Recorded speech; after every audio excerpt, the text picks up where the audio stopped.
श्री गौरी वक्त्रपद्मार्का श्री विघ्नेशा गजानना उत्तिष्ठ सुरसम्पूज्या त्रैलोक्यं पालनं कुरु। श्री गौरी वक्त्रपद्मार्का श्री विघ्नेशा गजानना उत्तिष्ठ सुरसम्पूज्या त्रैलोक्यं पालनं कुरु। उत्तिष्ठोत्तिष्ठ हेरम्बा उत्तिष्ठ गणनायका उत्तिष्ठ करुणापूर्णा भक्तानां भाग्यदायका।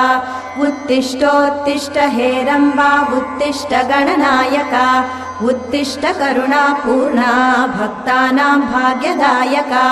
श्रीयाकुवाहन शिवात्मज दिव्यगात्रा श्री भिन्नदन्तधनुजान्तक सूक्ष्मनेत्रा सर्वार्ति दुःख शमना फणिराजसूत्रा देवा गणेश्वर विभो तव सुप्रभा।